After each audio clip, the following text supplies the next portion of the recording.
Well, here before me and you is Michael Cimino's Heaven's Gate. If ever a movie had notoriety or was notorious, it's this one. Filmed in 1980, beautiful movie. It's 216 minutes, so that's over 3 hours. It's in color, 5.1 surround sound, 2.40 to 1 aspect ratio. Let's see what this says here, and then I'm going to tell you more about the movie. A breathtaking depiction of the promise and perils of America's Western expansion. Heaven's Gate, directed by Michael Cimino, is among Hollywood's most ambitious and unorthodox epics. Kris Kristofferson brings his weathered sensuality to a role of a Harvard graduate who relocates to Wyoming as a federal marshal. There, he learns of a government-sanctioned plot by cattle barons to kill the area's European settlers for their land. The resulting battle is based on the bloody, real-life Johnson County War of 1892. Also starring Isabelle Huppert and Christopher Walken, Heaven's Gate is a savage and ravishingly shot take on Western movie lore. Oh, ravishingly shot, sorry. Let me try that again. Heaven's Gate is a savage and ravishingly shot take on Western movie lore. This release presents the full director's cut, letting viewers today see Cimino's potent original vision. Now let me talk about this movie. You may or may not know of it. It's been called by many the worst movie ever made. It's been called, and you can look this up on the IMDb database or Rotten Tomatoes, or just Google Cimino's Heaven's Gate. You'll see a lot of critics who say it's the worst thing they've ever seen, and there's no plot, there's no character development, and just all sorts of negatives on it. And then you'll see some positives. You'll see people saying it's another Lawrence of Arabia, or Gone with the Wind, or Ben-Hur. And I haven't seen it, so I can't say which of those it is. And I've been reluctant to open it because I'm going to open it. I've been reluctant because, I thought, well, what if I hate it? But I think I have to experience it.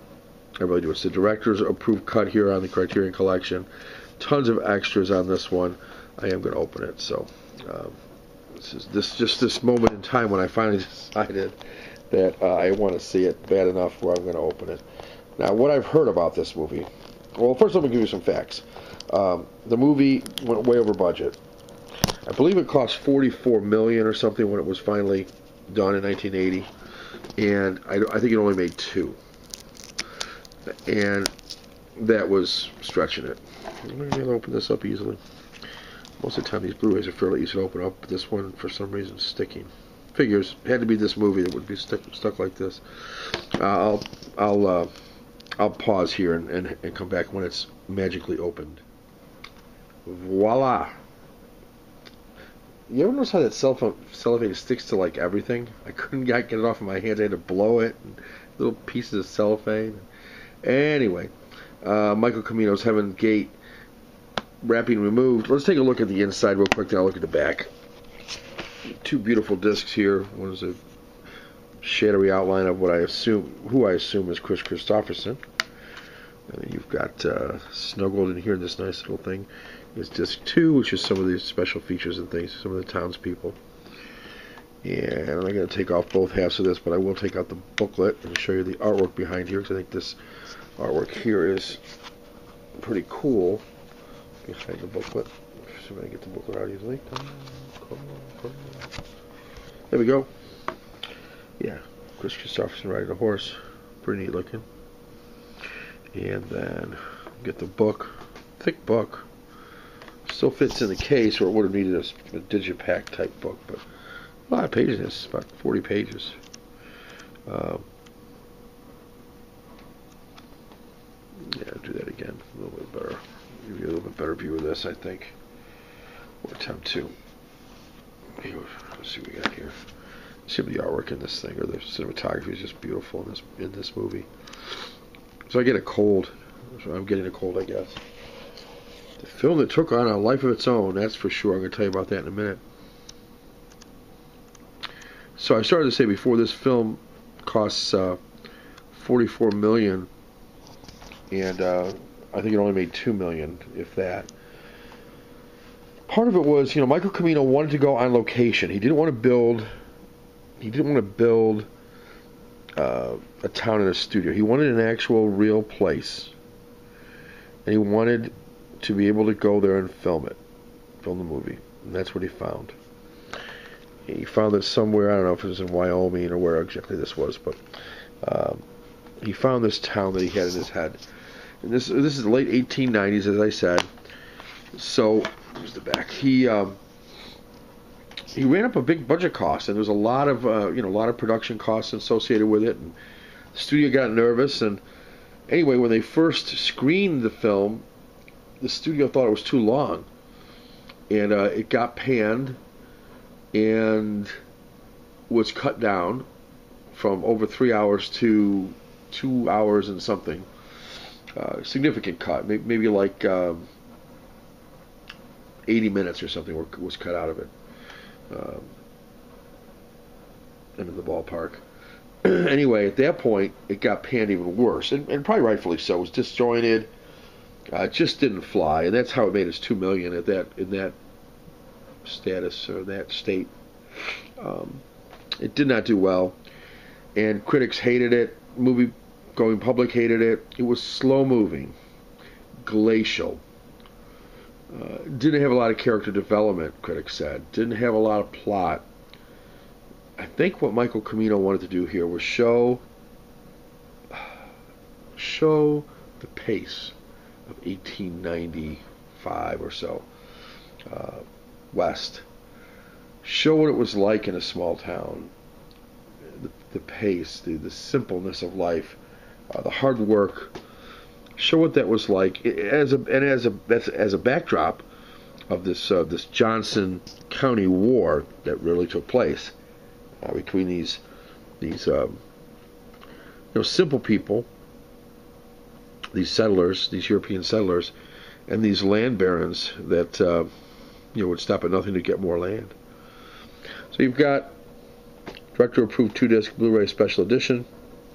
Disc 1 is the new restored transfer of director Michael Cimino's cut of the film, supervised by Cimino. The new restoration of the 5.1 soundtrack, also supervised by Cimino, and presented in DTS HD Master Audio. Disc 2, interview with new illustrated audio interview with Cimino and producer Joanne Corelli, and so on in the big book I showed you. The list of players in this thing is huge. You see some of them there, some big names. Yeah, I'm really looking forward to this one.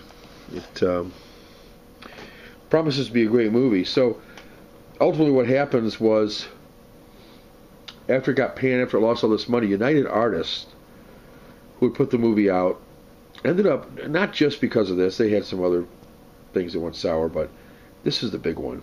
And it ended up bankrupting the studio, and they sold out to MGM, maybe, I think. Is it MGM? Yeah, Metro-Goldwyn-Mayer, MGM.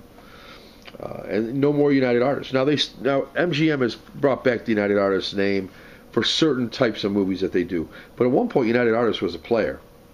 They made movies. They produced movies. And those days as a studio were gone. And this movie had a great deal to do with that. Hence the notoriety and the notoriousness of Heaven's Gate. I'm really looking forward to it. I think I've got the patience for a 3-hour, slow-moving 1890s trip. And you almost have to look at it, I think, as a total escapism type thing. Just let it wash over you. Just let the thing take you where it's taking you. Don't try to overanalyze it. Don't try to look for the great plot. Don't try to look for a lot of conflict necessarily. It's there. There's a war that took place over this land. So there's some there. But I'm going to try not to look for too much drama. I'm just going to let it unfold. So that's Michael Cimino's Heaven's Gate. Oh, by the way, Michael Cimino, you may know, had directed The Deer Hunter right before this one. And The Deer Hunter won all sorts of Oscars, including Best Picture. So while he was soaking up the glory of that, that's when he was making Heaven's Gate, a film that he'd worked on years before The Deer Hunter. He wrote it, he directed it. It really meant a lot to him. And so, not only did Universal or United Artists end, but I defy you to come up with a Michael Cimino film since this one, and essentially ruined his career. And a lot of people don't think that should have happened. A lot of people think this movie is so good, it should have enhanced his career beyond The Deer Hunter. I'll see if I'm one of those, and I'll let you know. Okay, guys, you have a great day. Take care.